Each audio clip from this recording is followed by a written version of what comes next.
Policing is a tough job, no matter where you are, but in some parts of the world, it's made even tougher by a pervasive problem: corruption. Ghana and Nigeria, two prominent nations in West Africa, unfortunately, exemplify this issue. While most officers strive to uphold the law, a corrupt few tarnish the badge and erode public trust. Imagine being pulled over for a broken taillight, only to have the officer suggest a gift to make the problem disappear. Or seeking police help after a robbery, but being ignored until a bribe is offered. These are not isolated incidents, but symptoms of a deeper issue. This video delves into police corruption in Ghana and Nigeria.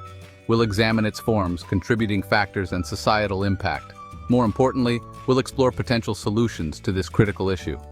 It's time to work towards a future where law enforcement serves with integrity and fairness.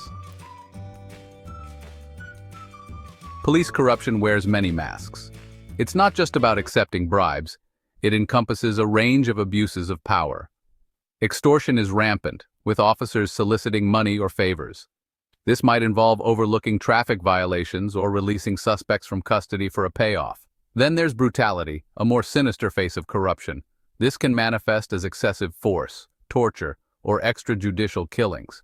These acts are stark reminders of the imbalance of power. They strike at the heart of justice, leaving victims feeling betrayed. Understanding why police corruption persists requires looking beyond individual bad apples. While personal greed undoubtedly plays a role, it's crucial to acknowledge the systemic factors that create a fertile ground for misconduct. Low wages are often cited as a contributing factor. In many instances, police officers are poorly compensated, making them more susceptible to bribes and other forms of corruption to supplement their income.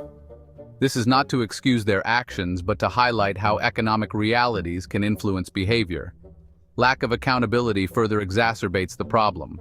When corrupt officers operate with impunity, facing no consequences for their actions, it creates a culture where corruption becomes entrenched. This lack of oversight can stem from weak institutions, inadequate internal controls, or even fear of reprisal from higher-ups. Moreover, societal factors, such as a culture of bribery or a lack of respect for the rule of law, can normalize corrupt practices. When such behavior is widespread, it becomes easier for individuals, including law enforcement officers, to justify their own transgressions. The human cost of police corruption is best illustrated through real-life stories. Unfortunately, these stories are all too common in Ghana and Nigeria. Consider the case of Ama, a market vendor in Accra, Ghana. She was stopped by police officers who accused her of selling counterfeit goods. Despite her pleas of innocence, they threatened to shut down her stall unless she paid a bribe. With no other recourse, Ama reluctantly handed over her hard-earned money, another victim of a system that preys on the vulnerable. In Lagos, Nigeria, a young man named Chika had a harrowing encounter with the police. After being arbitrarily arrested on suspicion of robbery, he was subjected to brutal beatings and threats until his family paid a hefty sum for his release. Chika's case is a stark reminder that corruption can have devastating physical and emotional consequences. These stories, while heartbreaking, are not isolated incidents. They represent a pattern of abuse that demands attention and action. Section 5. The high cost of corruption: impacts on society. The consequences of police corruption extend far beyond individual victims, casting a long shadow over society as a whole. One of the most insidious impacts is the erosion of public trust. When citizens view law enforcement as corrupt, they are less likely to cooperate with the police, report crimes, or provide information that could help solve cases. This mistrust creates a climate of fear and suspicion, hindering effective law enforcement. Furthermore, corruption undermines the rule of law and weakens democratic institutions. When those tasked with upholding the law are themselves engaged in illegal activities, it sends a message that crime does pay and that the justice system is for sale. This can lead to a breakdown in law and order, as citizens lose faith in the ability of the state to protect them. Section 6. Justice Undermined: How Corruption Erodes Trust. Imagine a society where people are afraid to call the police for help, even in emergencies. This is the grim reality in places where police corruption is rampant. When citizens perceive law enforcement as a threat rather than a protector, they lose faith in the very system designed to keep them safe.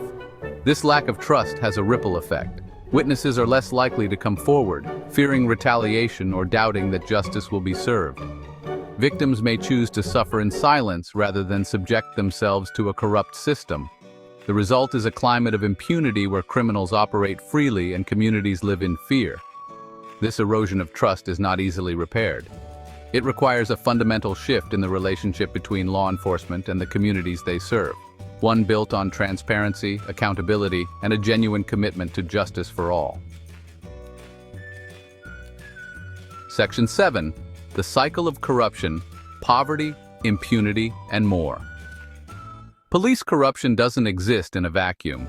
It's often part of a vicious cycle fueled by poverty, inequality, and a lack of accountability. When police officers are poorly paid and face limited opportunities for advancement, they may be more susceptible to corruption as a means of survival or getting ahead. This creates a breeding ground for impunity. Corrupt officers, emboldened by the lack of consequences, continue their illicit activities, further eroding public trust and perpetuating the cycle. This cycle is difficult to break, but it's not impossible. It requires a multi-pronged approach that addresses both the symptoms and the root causes of corruption.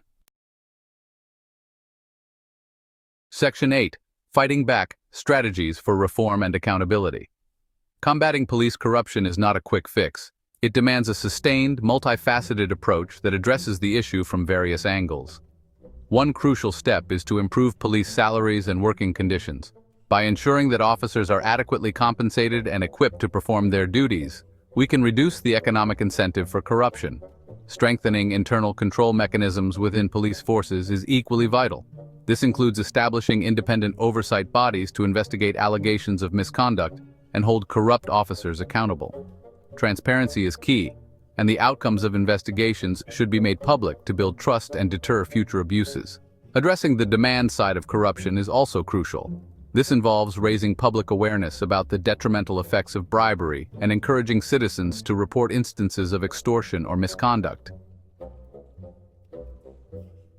Section 9. Building a better force training, oversight, and ethics. Reforming law enforcement requires more than just punishing bad actors. It necessitates a fundamental shift in the culture of policing. Training programs should go beyond technical skills and emphasize ethical conduct, human rights, and community engagement. Officers need to understand their role as public servants, entrusted with upholding the law and protecting the rights of all citizens. Independent oversight bodies equipped with the authority to investigate and discipline officers are crucial for accountability. These bodies should be transparent and impartial, ensuring that complaints are taken seriously and that justice is served. Furthermore, fostering a culture of transparency and accountability within police forces is essential. This includes encouraging officers to report misconduct by their colleagues and protecting whistleblowers from retaliation.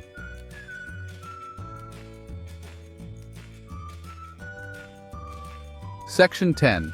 The Power of the People: Citizen Action and Advocacy. While institutional reforms are essential, the fight against police corruption cannot be won without the active participation of citizens. Citizen oversight committees can play a vital role in monitoring police conduct and advocating for reform. By working directly with communities, these committees can help bridge the gap between law enforcement and the people they serve. Technology can also be a powerful tool for accountability. Mobile phone recordings, social media platforms, and online reporting mechanisms can empower citizens to document and report instances of police misconduct, raising awareness and putting pressure on authorities to take action. Public education campaigns can help shift societal norms by highlighting the detrimental effects of corruption and encouraging citizens to demand better from their law enforcement agencies. Section 11. Towards a Brighter Future: Hope for a Corruption-Free Tomorrow. The fight against police corruption is a marathon, not a sprint. It requires sustained effort, unwavering commitment, and the collective will of citizens, policymakers, and law enforcement agencies alike. The journey towards a corruption-free future may be long and arduous, but it is a journey worth taking. By working together, we can create a society where law enforcement operates with integrity, where citizens trust those sworn to protect them, and where justice is a reality for all. The stories of Ama, Chike, and countless others serve as a stark reminder of the human cost of corruption. Let their experiences fuel our determination to build a better, more just future for Ghana, Nigeria, and beyond.